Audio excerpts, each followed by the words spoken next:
Hello, my name is Dionne Miller. I'm coming to you from Kingston, Jamaica, and my topic is journalism, AI, and ATI, which is access to information. And I'm calling it a view from the newsroom of a small island developing state.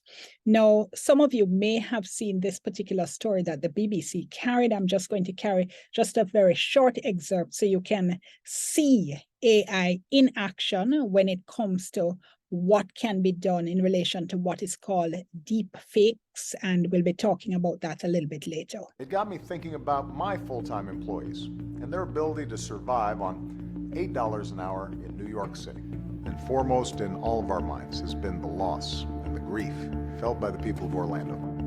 Most of us don't get our health care through the marketplace. We get it through our job or through Medicare or Medicaid. And what you should know is that thanks to the Affordable Care Act, your coverage is better today than it was before. Women can get free checkups, and you can't get charged more just for being a woman. To give his employees come together to pass a common, there's a bill that would boost America's very, very hard times. Some progress, at least within the small confines of the legal community. I think it's real important. Here we go. President Barack Obama, when you're giving a speech, make sure you use a lot of pauses. America's businesses have created 14.5 million new jobs over 75 straight months. We're developing technology. Every technology can be used in some negative way, and so we all should work towards making sure that it's not going to happen.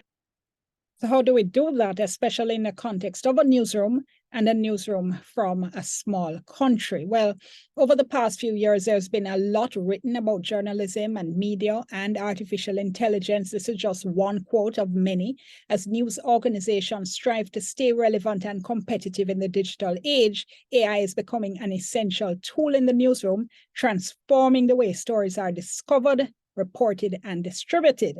Is this necessarily so, though, for all newsrooms? Now, the benefits of AI for newsrooms have been documented. We're talking about, for instance, data analysis, personalized news content, automated content generation, as well as audience interaction. If you're talking about data analysis, you're talking about the fact that AI can be used to have algorithms analyze large sets of data.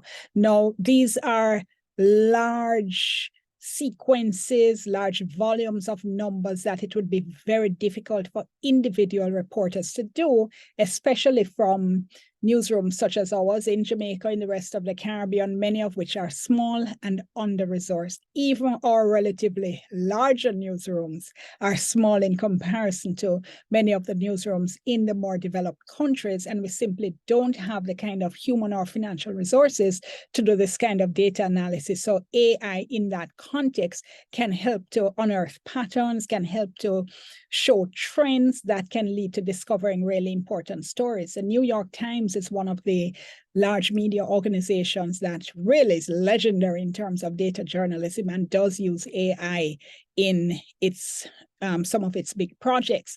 And you can also see, as I've mentioned, why this would then be useful for small newsrooms, because we don't have those kinds of resources. You also have what's called automated content generation, also called robot journalism. Here we're talking about AI actually producing stories from data in areas such as sports, business, think finance, for instance, or weather.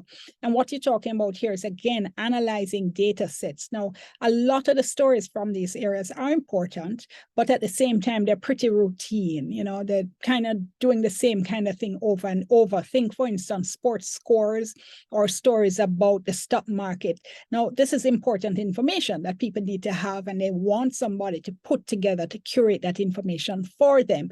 But at the same time, for a reporter, can be pretty boring work and pretty routine work. So using AI to do that kind of work is going to free up human journalists from these routine stories. Now, there's a question as to whether the reporters are going to be then sent on to do more complex and in-depth investigative work, or whether they're just simply going to be fired and sent home, but perhaps we'll talk about that another day. The Associated Press is one of the media houses that uses AI to write financial stories and has done here since around about 2016. Personalized content is another area in which AI can deliver. It's known to be able to analyze consumer preferences and think about consumers now in terms of consumers of news. What are the types of stories you want to listen to? For instance, I might be interested in politics and the environment. Someone else might be interested in health, in education, or in sports, or in business. AI can personalize your news feeds that are delivered to you so that the stories I see are exactly those stories in which I'm interested. The Atlanta Journal-Constitution started with one and now has, the last time I checked, 4 newsletters that are personalized by AI depending on people's reading history. Research has shown that this creates a higher rate of engagement, which makes sense. If you're getting a newsletter, for instance, with stories that are peculiar to your areas of interest, it's natural that you're more likely to click through and to read them. This, though, also creates concerns about, echo chambers, the fact that people are only exposed to the issues they're already interested in, the opinions that they already agree with, and the kind of wider diversity and information sharing that you expect to come from news and come from media isn't necessarily being delivered when everything is personalized to what it is you want to see and hear and see.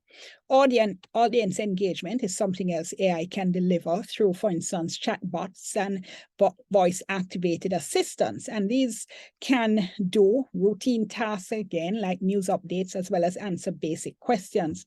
And it can help to attract sponsored content and advertising. And I should say that Television Jamaica, the media house, one of the media houses I'm associated with, actually has for the past few years been using a chat box for audience engagement in relation to one of our most famous sporting events in Jamaica, Boys and Girls Athletic Championships, which we believe is one of the foremost athletic championships for high schools in the entire world. Hugely, hugely popular event. So you're talking about the benefits of AI, but then you also have to talk about the problems such as disinformation, deep fakes, unauthorized use of images as well as voices.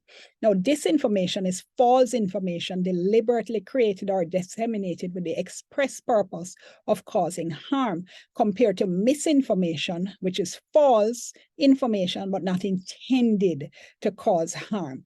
We also have deep fakes, image or recording, which has been convincingly altered or manipulated, such as in the Barack Obama case, to misrepresent someone as doing or saying something that they didn't actually do or they didn't actually say. And the concerns in relation to newsrooms are, how do you authenticate content? This has always been an issue for user-generated content, but now you're at another level because you're hearing voices you thought you recognized, you're seeing people you think you recognize, except what you're seeing never actually happened.